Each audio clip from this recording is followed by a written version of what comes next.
அனைவருக்கும் வணக்கம். பிக்யூன் சேனல் உங்களை அன்புடன் அழைக்கிறது. இன்று சுவையான கேசரி செய்வோம்.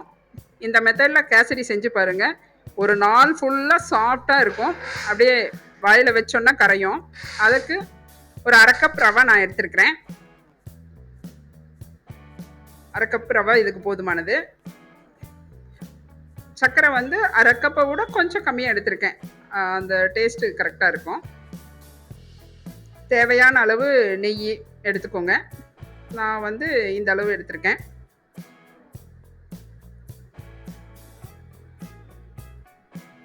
அதுக்கு கலரிங் வந்து நான் எல்லோ கலர் எடுத்திருக்கேன். நீங்கள் ரெட்டு வேணா எடுத்துக்கோங்க. ஏலக்காய் தூள் நான் 1-2 கிறிஸ்ப் பண்ணி வச்சுருக்கேன். முந்திரி, தேவையான அளவு முந்திரி. இந்த கேசரிக்கு இதுதான் அளவு.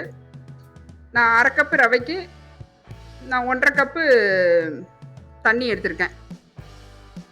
நீங்கள் உங்களுக்கு எப்படி தேவையோ அந்த அளவுக்கு தண்ணி எடுத்துக்கோங்க. இது கரெக்டாக இருக்கும். இதை அடுப்பில் வச்சு கொதிக்க விட்டுறலாம்.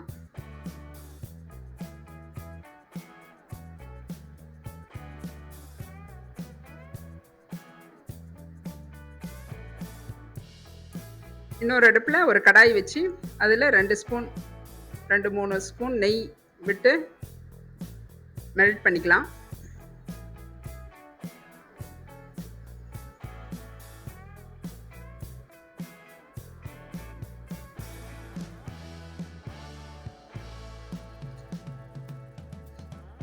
நெய் நல்லா மெல்ட் ஆகட்டும்.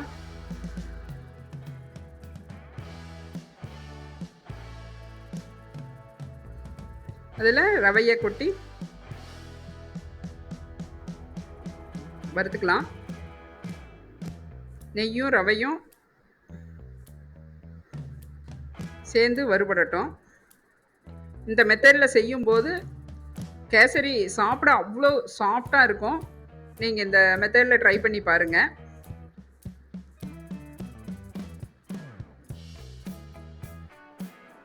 சீராக வறுபடட்டும்.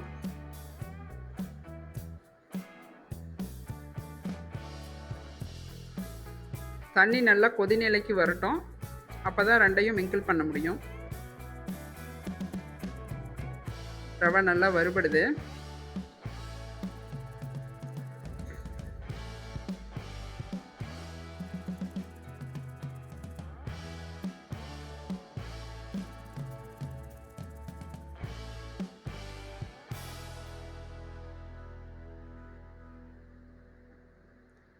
இப்போ தண்ணி நல்லா கொதிநிலைக்கு வந்துருச்சு. அதை அப்படியே ரவையில் எடுத்து கொட்ட வேண்டியதான். ஓகே, தண்ணியை ஊற்றி ரவையோடு சேர்த்து நல்லா வேக விடணும். அப்படியே கிளறிக்கிட்டே இருப்போம். நல்லா வேகட்டும்.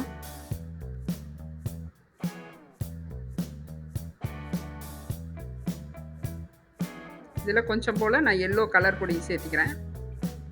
நீங்கள் ரெட்டு வேணுன்னா கலந்துக்கோங்க. எனக்கு இந்த கலர் பிடிக்குங்கிறதுனால சேர்த்திருக்கேன். இது பார்க்க கலர்ஃபுல்லாக நல்லாயிருக்கும்.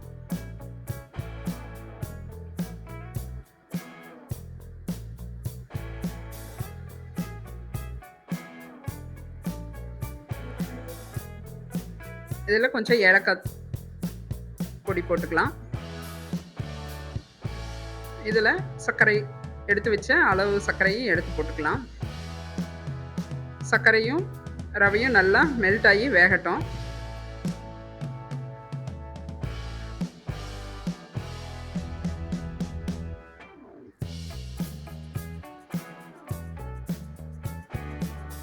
நல்லா வெந்து வந்துருச்சு.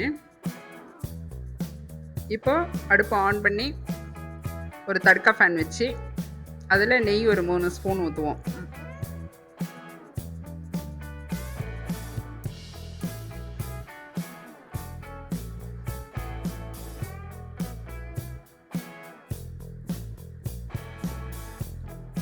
இதில் முந்திரி வறுத்து போட்டுக்கலாம்.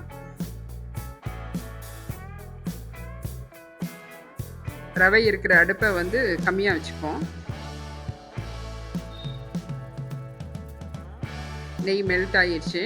அதில் முந்திரியை போட்டு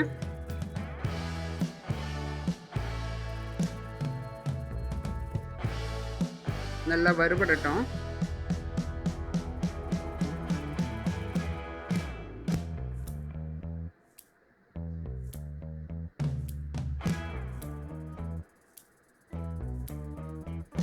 முந்திரி நெய்யில் வறுபடுது.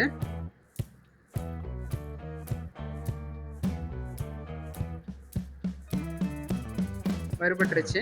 இதை அப்படியே எடுத்து கேசரியில் கலந்துக்குவோம்.